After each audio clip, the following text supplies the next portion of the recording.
Bom, vou tomar uma água aqui rapidinho. Não se esqueçam de beber água nesse calor, tá, gente? É muito importante.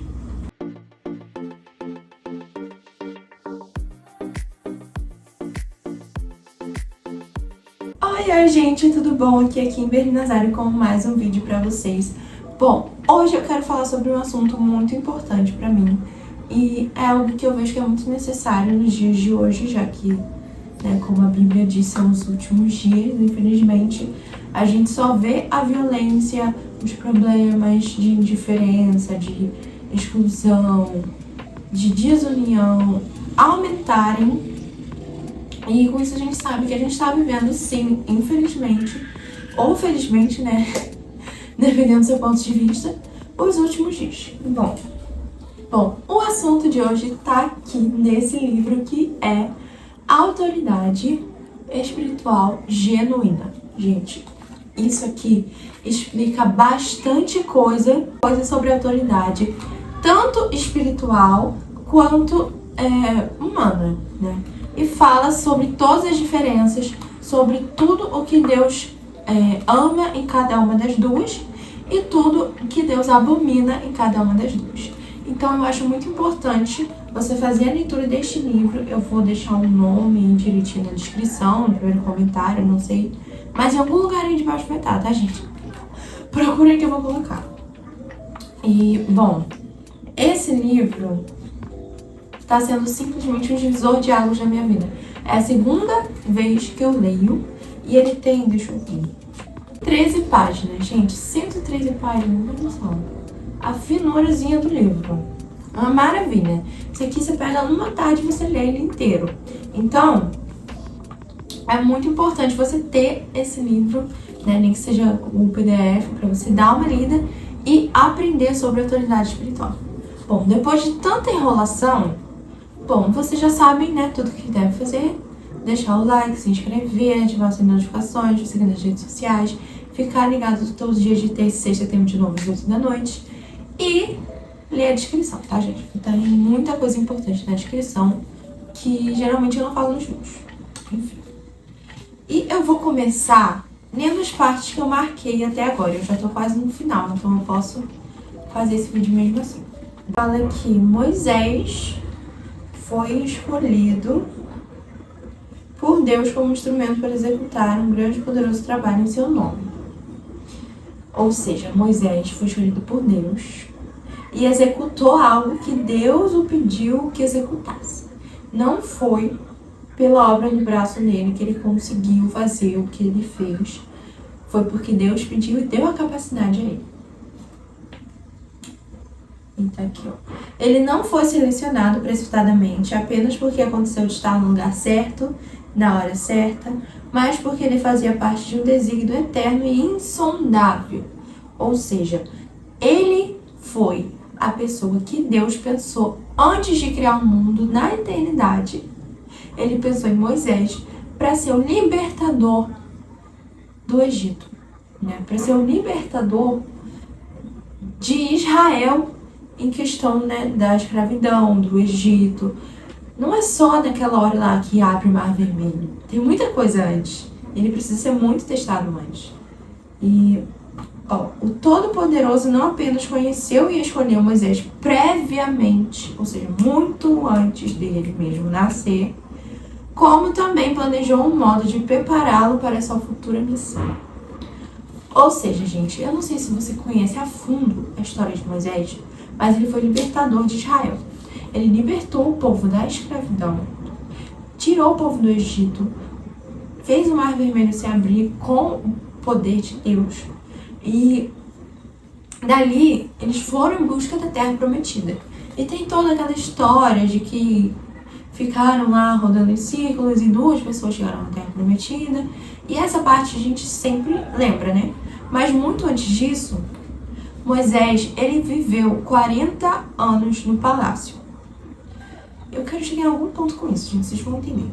Moisés, ele viveu 40 anos no palácio. Ele aprendeu de tudo que tinha para aprender. Ele aprendeu sobre a língua que eles falavam, que eu não sei se era hebraico, se era aramaico, mas era alguma dessas aí que eles falavam, ele aprendeu sobre caça, ele aprendeu sobre pesca, ele aprendeu sobre milhares de coisas, tudo que seria possível o palácio ensinar, que era basicamente 90% do que se existia naquela época, e ele aprendeu tudo aquilo no palácio. Os outros 40 anos, ele viveu no deserto, que foi quando ele foi libertador de Israel.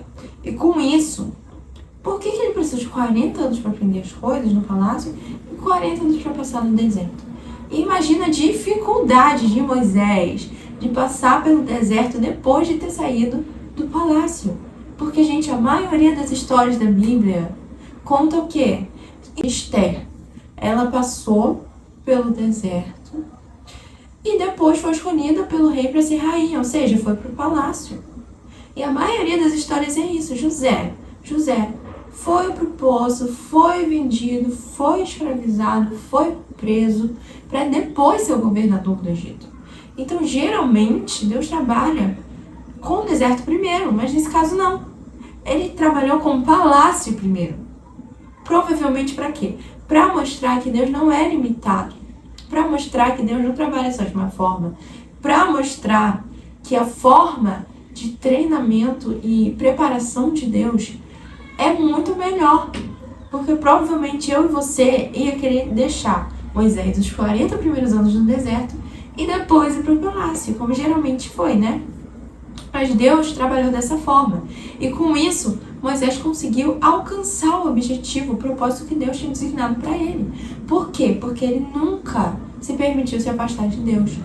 Ele sempre escutou e obedeceu a voz de Deus. E não era aquela obediência tipo, tá bom, Deus me mandou, vou fazer. Não. Era uma obediência instantânea e genuína. Era uma obediência em que ele não fazia com raiva porque Deus tinha mandado ele fazer. Ele respirava. Ele, não, eu sei que obedecer a Deus é melhor. Pegava e fazia. E dava certo. Por quê? Porque era o propósito de Deus, não era o propósito de Moisés. Muitas vezes, se fosse o propósito de Moisés, não daria certo. Como foi a princípio, que ele achou que ele tinha que ir lá na marra e libertar todo mundo. E ele precisou viver no palácio para que ele soubesse como falar com o faraó. Porque, né, teve todo aquele processo dele falando com o faraó, falando, para libertar os israelitas, libertar. E o cara não queria de jeito nenhum libertar. E o que aconteceu? Vieram as 10 pragas do Egito, né, que muita gente conhece. E assim, a primeira já devia ter bastado. Mas o cara espera mais 9 para poder permitir a liberação dos israelitas do Egito, da escravidão. Ou seja, o coração do cara era feito da mais dura pedra existente. Ele nunca, se não fosse o poder de Deus, teria permitido que os israelitas saíssem, mesmo depois das 10 terríveis pragas que foram lançadas pelo próprio Deus. Porque tem gente que é assim, que tem um coração duro. E tá longe de Deus, sabe que Deus existe, sabe que Deus é poderoso, conhece a Deus muitas vezes. E a pessoa não consegue ouvir a voz de Deus, não consegue entender o que Deus quer pra vida dela. Por quê? Porque não tá nem aí de estar distante. E com isso, o que acontece? Muita gente acha que é pela força do braço. Muita gente acha que é pelo que ela consegue fazer sozinha. Ou então pelo que ela consegue fazer com uma única pessoa, dentre os irmãos ou dentre os líderes, independente. Você não vai conseguir fazer nada. Se você for confiar na força do seu braço, na força do braço de outra pessoa, você não vai. Então, assim, uma das coisas que mais foi importante para mim nesse livro, um sério problema que a gente encontra em muitíssimas igrejas hoje em dia, e é muito importante eu falar sobre, mesmo que eu não tenha nenhum cargo de liderança, não seja pastora, não seja obreira, pelo simples fato de eu ter lido esse livro, eu já tive uma virada de chave, e eu quero que todos nós, todos quanto possíveis, que assistirem esse vídeo tenham essa virada de chave também, que é: muitas pessoas se deixam levar por lideranças, por irmãos, por presbíteros, obreiros, pastores, apóstolos, independentes, se deixam levar por pessoas que dizem o que seria melhor para elas fazerem, a forma que seria melhor delas viverem. Até certo ponto, é considerado normal, bom até, que a gente tenha conselhos, é ótimo. É maravilhoso a gente entender para onde a gente está indo, o que a gente está fazendo, se a gente está abrindo alguma brecha, se a gente está fazendo algo que não deveria. Mas o problema tá quando isso se torna algo... Às vezes as pessoas querem mandar no chocolate que você come, às vezes as pessoas querem mandar no cinema que você vai, às vezes as pessoas querem mandar no lugar que você vai visitar, às vezes as pessoas querem mandar quem que você vai encontrar, que você vai ver. E cara, até certo ponto é aceitável. Se você conhece alguém que, por exemplo, você sabe que trabalhava com algo de errado e você se converteu, você está indo para a igreja, você está participando, você está servindo ali no louvor, na dança, na pregação, você sabe que não condiz mais com o seu ambiente, com a sua vida, falar com aquela pessoa, sair com aquela pessoa, ver aquela pessoa, entende? É algo óbvio, é nítido, principalmente para as pessoas de fora. As pessoas de fora conseguem entender isso. Então, por que seria tão necessário falar isso o tempo inteiro com todo mundo que tá dentro? Você entende? E assim, o problema é quando se torna algo abusivo. Tipo, eu quero ver o filme do Rei Leão no cinema. Ah, eu não posso porque é dia de culto. Gente, sinceramente, olha onde você tá se metendo. Cara, não tem como. E assim, é muito errado agir dessa forma, sabe? E fica nítido pra qualquer pessoa, seja ela de dentro de uma igreja, de fora, de uma igreja católica, de qualquer lugar, a pessoa vai entender o que tá acontecendo, que aquilo ali é uma situação abusiva. Você tá entendendo? E aqui, ó, o principal problema é que as pessoas que dão mais ouvidos aos seres humanos que dão conselhos pra ela, o que acontece? Elas acabam perdendo a sua capacidade de ouvir e seguir a Deus sozinhas.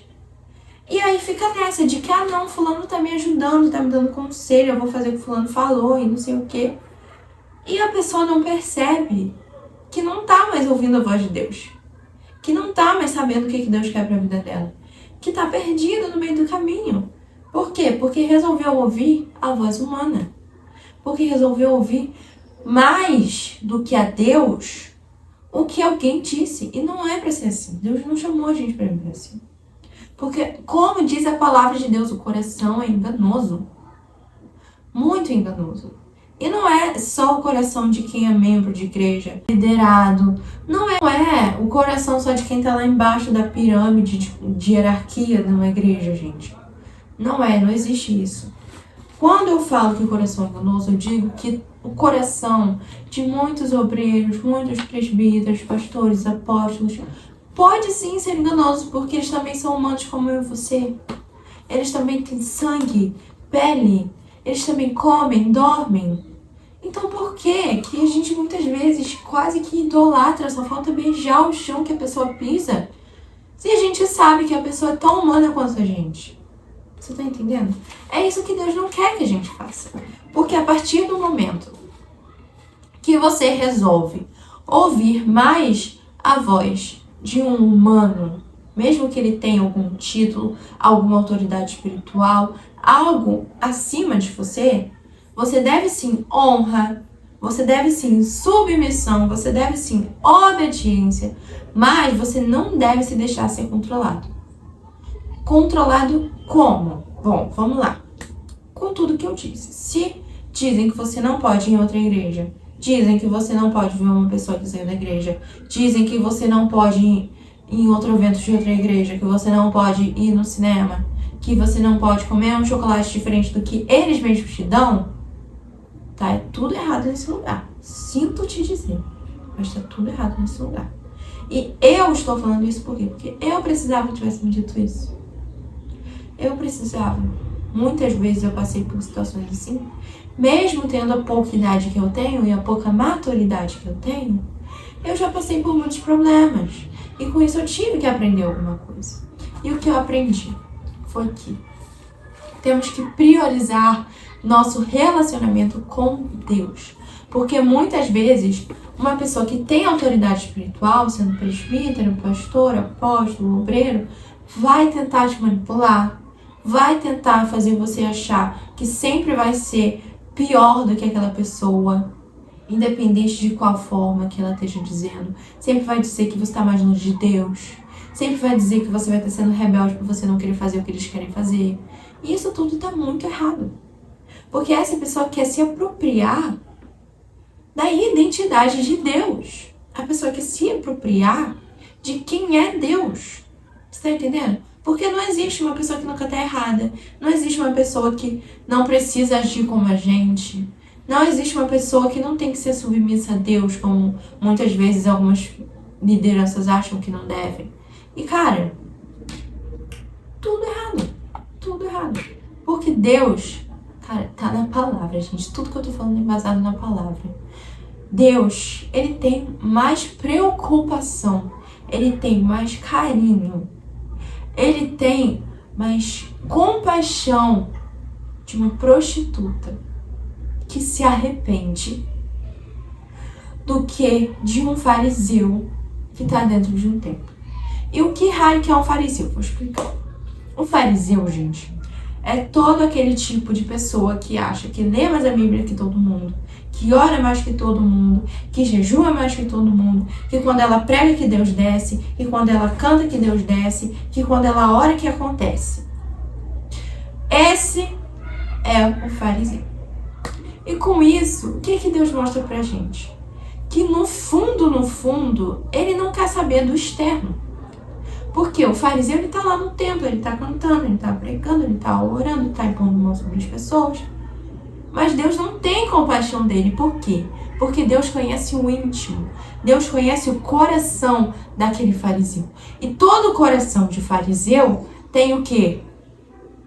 Egocentrismo. Tudo é ele que faz. Tudo é ele que põe. Tudo é ele que leva pro templo. Tudo é ele. Você entende? Deus enxerga isso. Deus pega o coração do fariseu, olha assim. Ah, isso aqui não tá me agradando, não tá certo. E não sente compaixão daquela pessoa.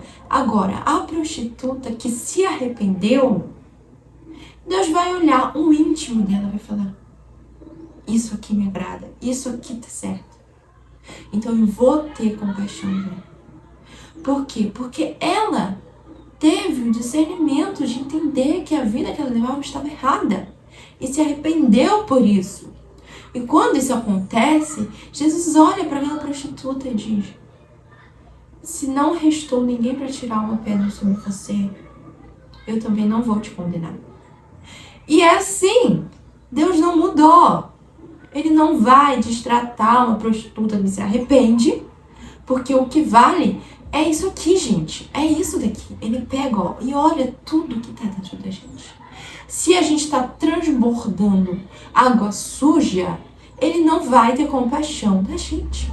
Se a gente busca limpar essa água que estava suja, ele vai se compadecer, ele vai nos ajudar, ele vai nos levantar.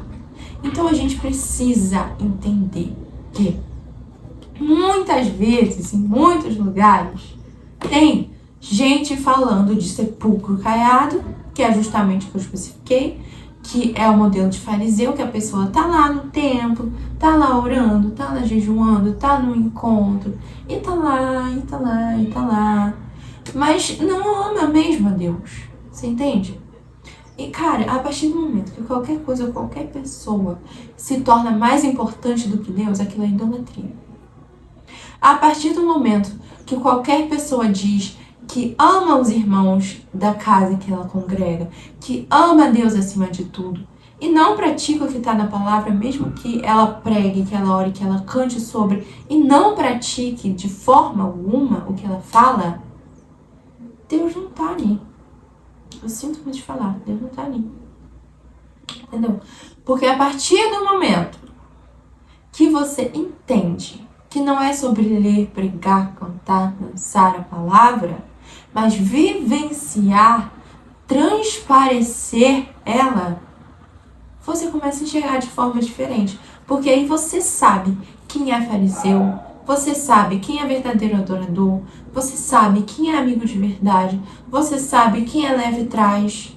Você sabe. Por quê? Porque você está pautado na palavra. E a palavra de Deus, gente, essa palavra aqui, ó, essa palavra aqui, ela não muda. Você pode rasgar, você pode rasurar, você pode escrever tudo controverso, mas essa palavra aqui não muda. O nosso Deus, ele não falha, ele nunca falhou, ele não vai falhar. Então, independente de onde você esteja, de como você esteja agindo, se você se arrepender de verdade, mudar, Deus vai estar do seu lado, ele vai se tornar o seu melhor amigo. E a partir do momento que você deixa isso aqui, ó, de lado, Deus também não vai dar prioridade aos seus sonhos. Deus também não vai dar prioridade ao que você tá falando que vai fazer. Deus não vai dar prioridade a você. Porque ele não perde tempo. Ele é o dono de tudo, ele criou o universo, ele é o dono do tempo. Mas ele não vai perder tempo porque ele sabe que não vai ouvi-lo. Ele não vai chegar e ficar aqui, ó, falando, se você não escutar. A partir do momento que você não consegue mais escutar a voz de Deus, ele não vai mais falar com você. Então você tem que abrir, tirar os tampões desses ouvidos e procurar a Deus. Deus, não pessoas. Deus, não títulos. Deus, não ministérios para chamar de seu. Deus, não igrejas para falar que você construiu. Deus, acima de tudo. Claro que devemos ser respeitosos e submissos. É sobre isso que se trata esse livro. Mas a submissão errada não vai nos levar a lugar algum. Ou seja, como assim a submissão errada? A submissão a pessoas, a submissão a propósito de pessoas, a submissão que não trata de Deus de verdade, né? A submissão exagerada, né? Aquela submissão de que a pessoa realmente faz tudo que a outra pede, tudo, e sabe, instantaneamente, a pessoa nem raciocina, nem pergunta o porquê, mesmo sem estar entendendo nada, pega, vai lá e faz, sabe? Essa submissão não vai levar a gente para lugar nenhum, não vai. Porque apenas a submissão verdadeira a Deus que vai funcionar. Você tá entendendo? Quando a gente vive submisso a pessoas, isso diz respeito a nós do quê? De que, primeiro, a gente não tem confiança em Deus. Segundo, a gente não tem confiança no nosso relacionamento com Deus. A gente não consegue discernir se é realmente Deus que está falando. A gente começa a duvidar do nosso relacionamento com Deus. Terceiro, a gente acata ordens que não tem nada a ver com a gente, que não tem necessidade alguma, que não é preciso. Quarto, a gente acaba ficando paralisado na nossa vida espiritual, principalmente. Mas Deus também pode paralisar na vida natural. E essa paralisação só vai parar no momento em que você realmente voltar a amar a Deus acima de todas essas coisas. Porque quando você coloca o seu sonho, o seu ministério, ou então o seu líder acima de Deus, beijo, tchau. Não vai parar essa paralisação. A quinta coisa é que a gente tem que sempre manter nossos olhos firmes em Jesus. Quando a gente olha para o lado para ver o nosso irmão, quando a gente olha para o lado para ver o nosso líder, a gente pode e provavelmente vai ver algo que a gente não quer ver. Ver algo ruim. Ver algum erro, muitas vezes também nosso, que a gente não queria ver. Mas a gente precisa olhar para o alvo. Não estou dizendo que você tem que ficar no culto assim, o tempo inteiro, não pode olhar para o lado. Não é isso, gente. É em questão de foco, é em questão de no seu interior. O seu interior está voltado para onde? O seu interior está voltado realmente para o centro, que tem que ser Deus, para a vontade de Deus, ou ele está voltado para os seus sonhos? O seu interior, ele está voltado realmente para a autoridade genuína de Deus, ou ele está voltado para a autoridade humana? O seu interior, ele está cheio do quê? Ele está cheio de ódio? Ele está cheio de rancor? Ele está cheio dos erros que cometeram com você? Ele está cheio dos seus próprios erros? Porque isso que vai transparecer. Muita gente acha que está enganando alguém quando age em submissão ao próprio Deus. Mas sinto muito lhe falar, tu só está enganando você mesmo. Quando você age assim, muitas vezes a gente nem percebe, né? Mas quando a gente age assim, a gente só está enganando a gente mesmo, porque Deus conhece o nosso coração. Ele conhece o nosso íntimo. Ele sabe que tem muita gente querendo fazer a igreja de joguinho de xadrez. Não é assim que funciona. Ele sabe que tem muita gente querendo brincar com o espiritual. E não é assim que funciona. Deus, ele não vai deixar barato. Não vai. Porque de Deus não se zomba. Deus não vai aceitar nenhum tipo de zombaria contra o nome dele. Deus, ele não vai aceitar nenhum tipo de blasfêmia, nenhum tipo de desonra sobre ele. E o que ele vai fazer? Ele vai lançar tudo isso que estão, colocando o nome de Deus, vai lançar fora. E como que ele vai lançar fora? Com a justiça dele. Independente se a justiça dele for exterminar as pessoas, como foi muitas vezes na Bíblia, independente se a justiça dele for tirar algo dessas pessoas, independente se a justiça dele for parar essas pessoas, tirá-las de onde elas estão, desse lugar de influência, de poder, porque Deus, ele vai trazer a justiça. De Deus não se zomba, Deus não é Deus de confusão. Se a pessoa prega A e faz B, Deus vai cobrar. Deus vai cobrar. Pode ter certeza disso, que ele vai cobrar. Ele não vai deixar barato para ninguém. Se a pessoa pregar, ela tem que fazer A e ponto final. Não existe isso de eu prego A e faço B. Você tá entendendo? Não existe isso de eu canto A e faço B. Se eu estou cantando que eu quebro o meu vaso nas mãos do olheiro, eu tenho que me quebrar nas mãos do olheiro. Não posso estar cantando só porque é bonitinho, porque eu tô lá no domingo. Gente, não é assim. Não é assim. O mundo espiritual é muito real. E a gente precisa entender isso. No momento que a gente entender que o mundo espiritual é 1000 vezes mais real do que o físico, porque foi o mundo espiritual que criou isso tudo, porque Deus vem do mundo espiritual, a gente para com essa palhaçada.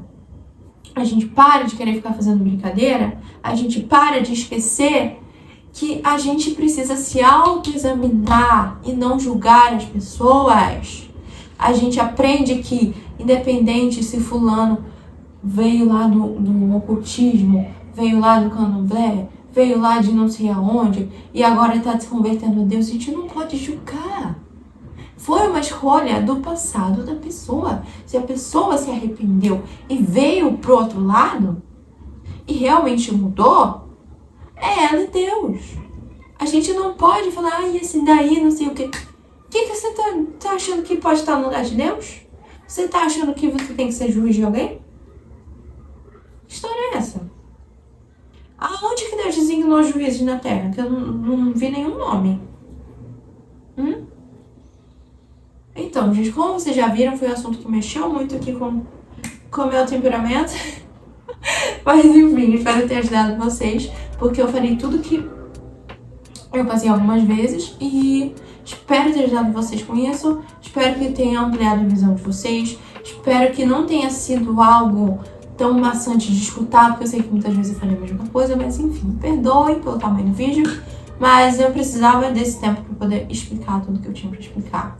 E é isso, gente. Tchau, tchau, pessoas, e até a próxima!